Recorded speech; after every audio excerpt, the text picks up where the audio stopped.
All right, so I'm going to work on coloring this praying mantis, and the colors I'm going to be using are from the Ohuhu 72 marker brush tip set. They looks like this. Hooray! You can see it. Yeah. And so I'm just going to be using a handful of colors, 10 colors, to color the praying mantis, eyes, and then a background here. And this is just printed on some fairly thick, I don't know, like 60-pound-ish cardstock, just from my printer. This is a scan of a line art I did earlier. I like to work light to dark, typically, and so I'm going to be using the GY172 Spectrum Green, and I'm going to stick with the brush tip here. This is just going to be like my base color. It's also good to note like where your light source is coming from. And so in this piece, my light source is going to be coming from the upper right. The wings are going to cast a shadow here. This is going to be all in shadow here. Most of this claw underneath is going to be in shadow, and so forth. Okay, so with highlight layer down, get something that looks like this. And again, that is the GY172. Then we're going to move on to the next color, which is the GY3. Now I'm gonna keep this highlight color off to the side right here, because here's a pro tip here. Always use your highlight color to blend with.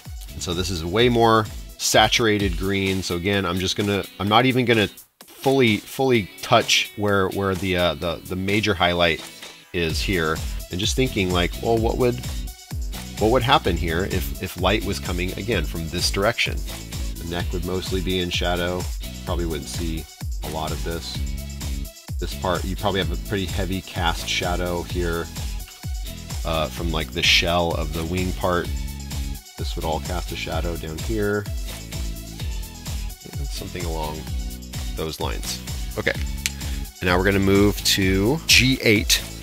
And I'm just gonna, again, starting from the shadow part, work my way toward the highlight, so it's blending. I'm gonna feather on these parts because I do want it to start to fade. And the way these colors are gonna layer is gonna make it look so just rich. And finally, we're gonna move to the GY8 color. Again, pretty dark. It's probably gonna be my darkest color. And again, working from the right side of a lot of these shapes to the left. I'm being very careful about where I put this color because it's very dark. I don't want it to totally just consume the whole image. You can't undark that, you know what I mean? That's a technical term, by the way. Actually, I think I'm gonna use that, go back to that GY3. I'm gonna blend this in here in a little bit. Something like that. Again, going back to my original color, which is the GY172, I'm just going to start blending that back out. I'm just going to pretty much go over everything with this color, starting from dark and then working out, and it's going to start blending them together. And you can already see it starting to blend a little here, and the more I add in, the more those start to fade together, and you start getting a really cool, almost watercolorish look.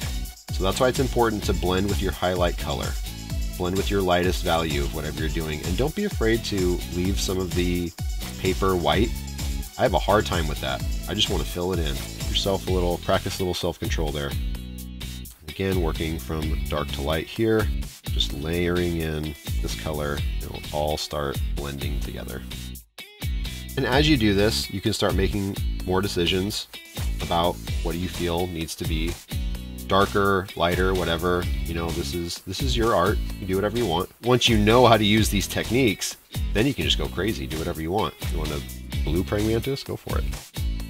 So here, I think I'm gonna just real quick with that GY8 color, go back in. I do want like a pretty harsh shadow right here to indicate that this cast shadow is present from like the shell wing part here, to show depth over these joints and under the joints, something along those lines.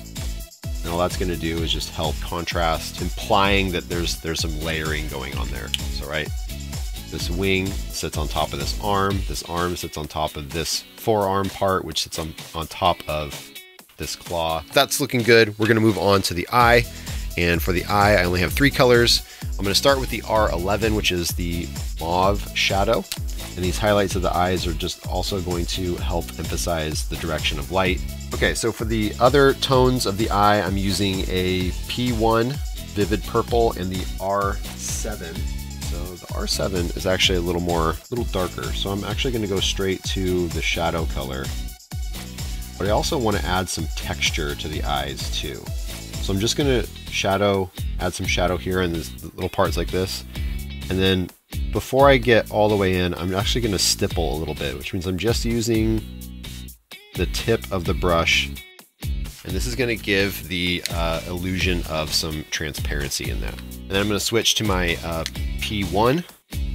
Again, starting with the darker part, work my way out. This is really just adding another layer, adding some red in here. Red and green are opposite on the color wheel, and so they're naturally gonna pop. And I'm gonna go back to, again, my highlight color, blend out a little bit, and again, go into some stippling here. I'm gonna keep a lot of that white in there. And again, you can always go back in and layer more colors, but you can't undo that. So try to work light to dark, and you should be pretty satisfied with your results there. And don't afraid to go over it more and more and more. It's all about getting a feel for the medium, getting a feel for like what paper you're using, and that just comes with practice. You know what? Let's bring some of this light color into the body here too, just so it all kind of ties it together. We won't spend too long on this. Maybe we'll use a little bit of that, more of that R7 for the shadow here. Then go back to the R11, and then again, starting with the shadow, blend it out. Just keep going over it until those colors start to coalesce and blend together. Now we're going to move on to the background. And for the background colors, I've chosen PB9, the BG4, and the PB1. My bottom color here, the PB9. I'm just gonna fill in these areas here around the claw. Not putting hardly any pressure on it, just because I don't want to bleed outside of the lines there. I'm gonna go right to about here or so. A little bit right here. And then we're gonna move to the PB1. And again, I'm gonna start where I've already colored and bring it up. I'm just lifting some of that original color with it and going straight up. And I know that I'm gonna color in all of this here.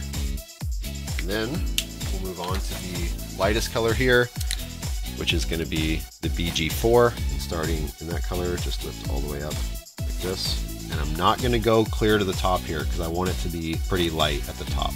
This is a light color anyway, so you can be pretty generous with this. Make sure there's a good amount of color here at the bottom, toward the bottom of this, and just gently with each stroke, like putting a lot of pressure here and then lifting up. And that might take some practice. I might even throw some of this color in here too, just to mix it up a little. Why not? And with that, we should have a pretty nice gradation. Again, if you feel like some of the colors you laid down aren't dark enough, don't be afraid to go over them again. What's nice about these markers is that they layer really well. Again, it might react differently depending on what paper you're using, but generally, if you're familiar with watercolor or layering on paint, you're gonna get results. So hopefully that helps you guys learn how to blend and use these markers maybe with a little bit more efficiency, and with practice, you can't do anything but get better. So thanks for checking it out. Thanks so much for checking out my video. If you want to see more art, please come by my Twitch channel. It's at twitch.tv/DanMakesHisMark. I stream 3 days a week, and you can find more about that in the description below. Hope to see you there.